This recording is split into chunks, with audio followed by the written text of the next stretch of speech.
This morning's Old Testament reading is from the book of Exodus, chapter 19, verses 1 through 8.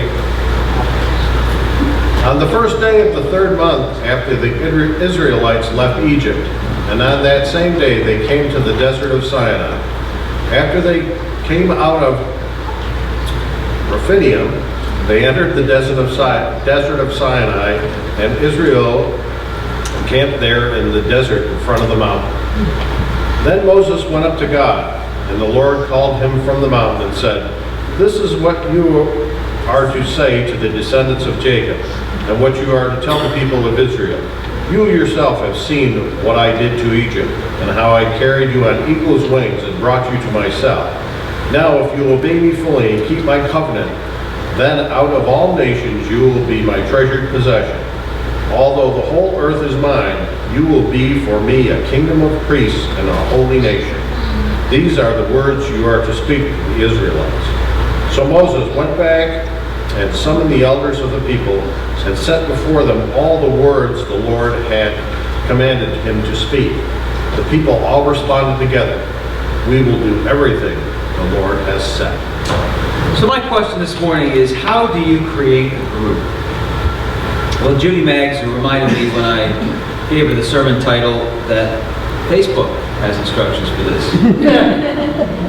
Of course it does. All you do is go to the group page and hit the start a new group icon, and voila, you are done. Your group is ready to be formed. Then you just have to invite your friends on Facebook and you have a group. If only it were that simple, right? Especially if that group happens to be the church. Well, if you've been going to church any length of time, you know it's not easy to start a group, or even to be in a group, or feel like you're a part of the group. I was reading our passages earlier this week from Exodus 19 and Romans 5, and I immediately thought of the nature of the church. Why is it that we're together as a group? I have found over the course of my ministry that churches that have been around for a long time often forget the reason that they're there. And when the church forgets why it's there, guess what? The community often forgets that it's there at all. So let me put the whole point of my sermon right up front to you, so that in case you think about your Father's Day plans later on, or the nice weather outside, that you get the point of the sermon right away. I just want to remind us of what the church is in its very simplest terms. The church is a community of people called by God to live out the covenant of grace through faith in Jesus Christ. That's what the church is. It's not a mission statement. Our mission statement is what? Do you know our mission statement? Come to Jesus, learn from Jesus, go with Jesus. Okay, good. Come, learn, and go. Good. But this is more of the core of who we are. What is it that we're about? What is a church?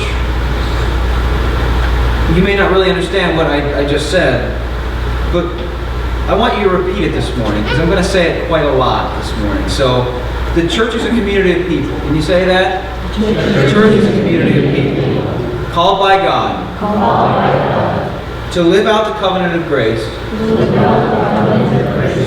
through faith in Jesus Christ. Okay, you're going to hear that again and again and again. You know, there was a time when we weren't here. We weren't in this location, we were in another location, or our congregation didn't exist at all.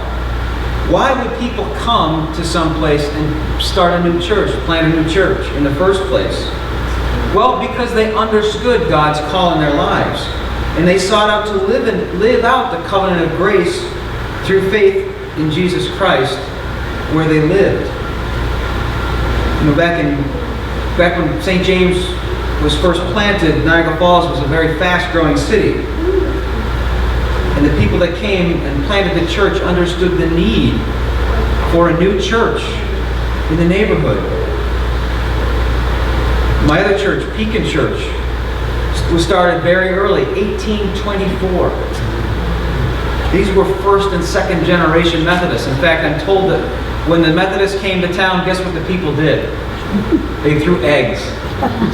Because they knew that when the Methodists were coming, their town was going to change. And it did. Not only that, the Pekin, in Pekin, the church continued to feel called to plant.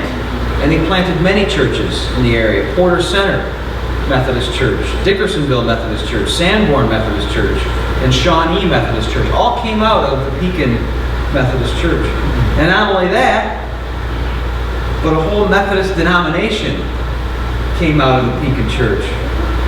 When B.T. Roberts was removed from the pulpit by the denomination, and people from that congregation felt like the Methodist Church was forgetting what it meant to be a church. And so they started a whole new denomination. You know what that denomination was called? The Free Methodist Church. Came right out of Pekin, New York. Amazing. But why did they do it? Because they understood God's call. They understood that they were to be a people called by God to live out the covenant of grace through faith in Jesus Christ. And who knows? Perhaps God will call us to plant churches again. After all, we've certainly got more resources. I know it's hard to believe sometimes when we think of how little we have or how far maybe we've come back from better days. But we've still got far more resources than the people who planted this church originally had. We have much better technology than they had.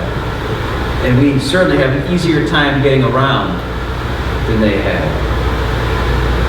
But it can't happen. We can't plant churches until we understand why we're here. And I know that all of you know in some way why we're here, but I preached this morning to remind us, because we need reminders again and again that it's about God and it's about God's call.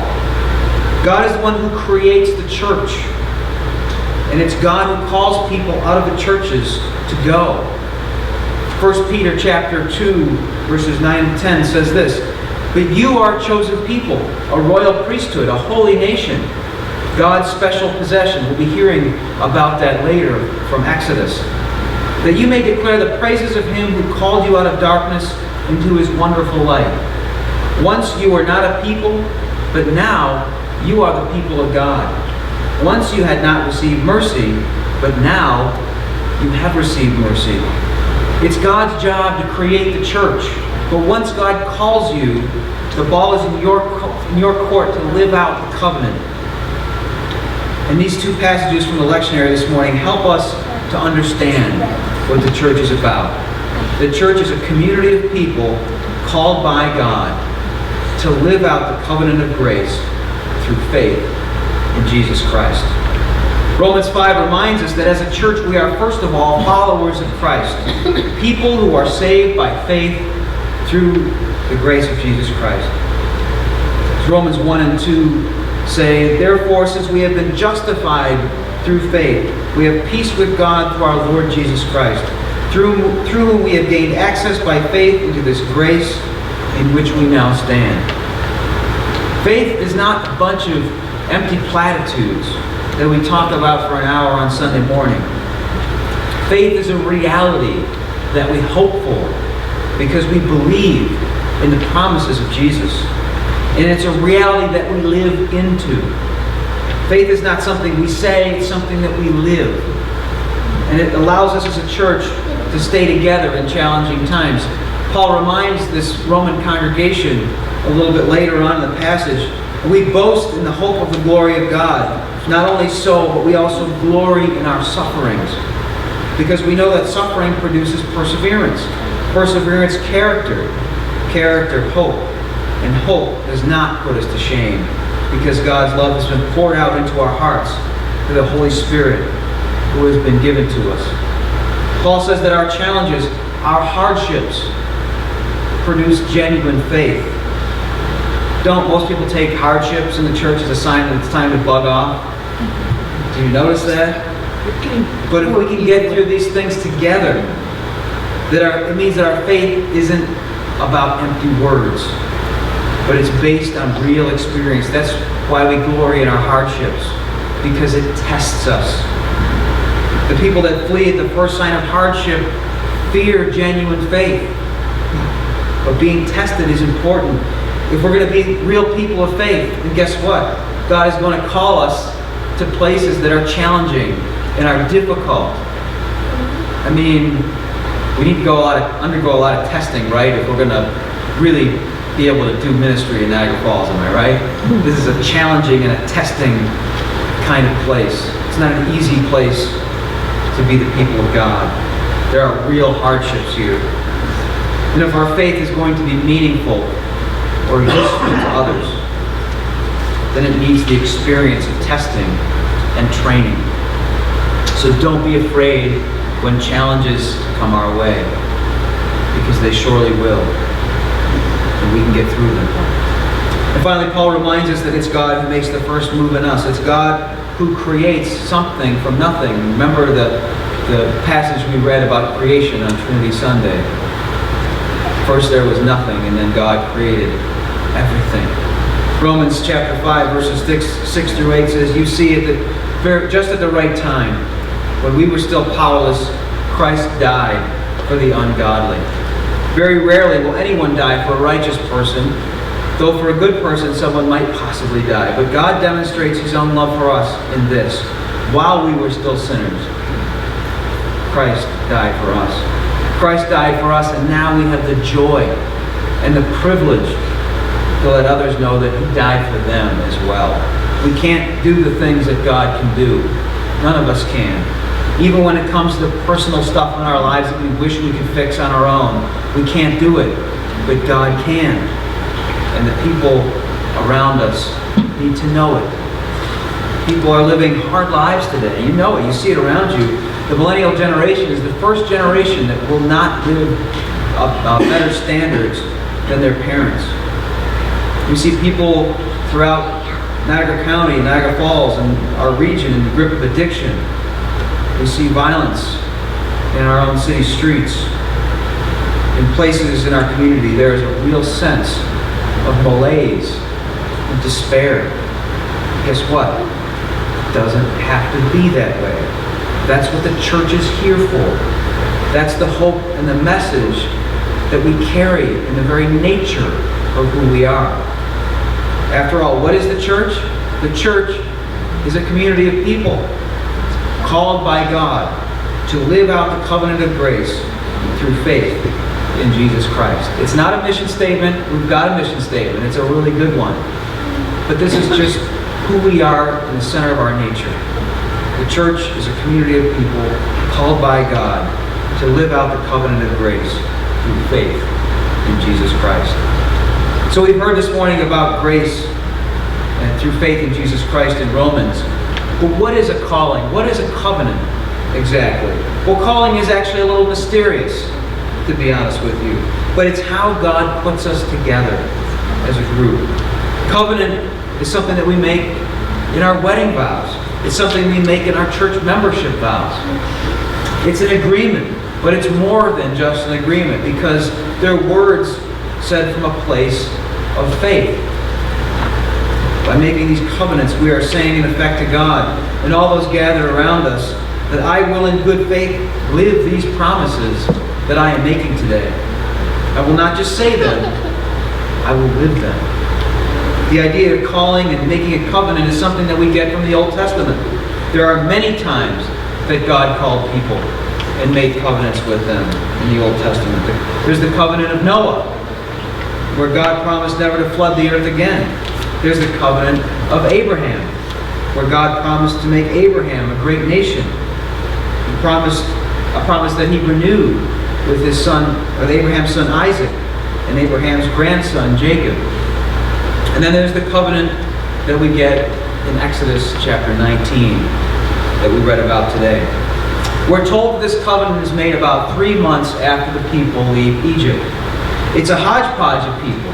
They're mostly descendants of Jacob, but there's also a few other people that come along for the ride as well. And they'd been through some things, this group. They had fled the Egyptian army through the Red Sea, and they'd come out to to the desert of Sinai, they weren't a group yet. They were just a mass of people. They had mostly common ancestry, and they'd all been slaves in Egypt. But there was no unifying principle behind them. They were just this group of people in the desert. So as they arrived at the base of Mount Sinai, they were beginning to find that living together wasn't all it was cracked up to be. It was hard to live out in the desert, and it was hard work escaping Egypt. And while it had given them a purpose in the moment, once you escape, what do? They had to do something else. They needed something else that would keep them together. And in fact, you start to see in Exodus where some of the people in the group even start agitating to go back to their former lives as slaves in Egypt. So this is the situation that God speaks to when he says to Moses in Exodus 19, verses 3 through 6, Moses went up to God, and the Lord called him from the mountain and said, "This is what you are to say to the descendants of Jacob, and what you are to tell the people of Israel. You yourselves have seen what I did to Egypt, and how I carried you on eagle's wings and brought you to myself. Now if you obey me fully and keep my covenant, then out of all nations you will be my treasured possession. Although the whole earth is mine, you will be for me a kingdom of priests and a holy nation. These are the words you are to speak to the Israelites." God calls them out into the desert. And he tells them that he wants them to be a priestly nation, that he wants them to be his treasured possession. All he wants them to do is obey him and keep his covenant. Sounds like a privilege in some ways, right? Be God's treasured possession. Wow. After all, the priest is an intermediary between God and the people. That was God's intention for this entire group, to be priests, a kingdom of priests. This mass of people out in the desert would become a priestly nation. But you can see tucked within the language of covenant, of being priests, it's actually a lot of responsibility, isn't it? Because who are they supposed to be priests for? For themselves? No, the priest needs some people to minister to. They were supposed to be priests for the entire world. That was God's intention for ancient Israel. They were to be messengers of God's intentions for all of creation, and were to be a model of justice and righteousness in the ancient world. And they embraced it. The people embraced it. At least they did at first. Verses 7 and 8 say, "So Moses went back and summoned the elders of the people and set before them all the words the Lord had commanded him to speak. The people all responded together, 'We will do everything the Lord has said.'" Now, who knows? They may have accepted the covenant more with an eye toward its benefits than its responsibilities, perhaps. I mean, who knows how much they understood the implications of binding themselves to God in this way. But it doesn't really matter. That day, they went from being just a mass of people in the desert to the people of God's choosing. God called them, God united them, God gave them a covenant. How about us? How do we think about our covenant with God, the covenant of grace? I hope that we can understand both its benefits and its responsibilities, so we can learn and appreciate both of them more fully as a church. Because our ability to understand our covenant with God is going to dictate how well we live into it, and how well we can teach it to others, and how well we can pass it along to others, so that they too can hear God's call in their lives. So how do you create a group?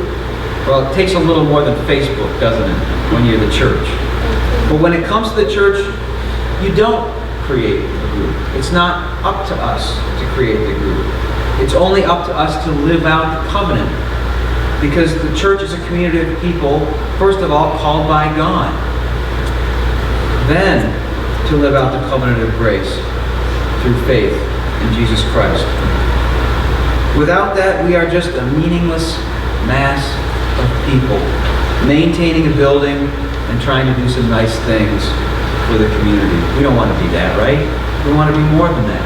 God calls us to be more than that. When we understand who we are, when we understand our purpose, when we understand our place in this world, we understand why we came to be here in the past. We understand why we're here today and why we need to be here thriving in the future. Because the church is a community of people called by God to live out the covenant of grace through faith in Jesus Christ.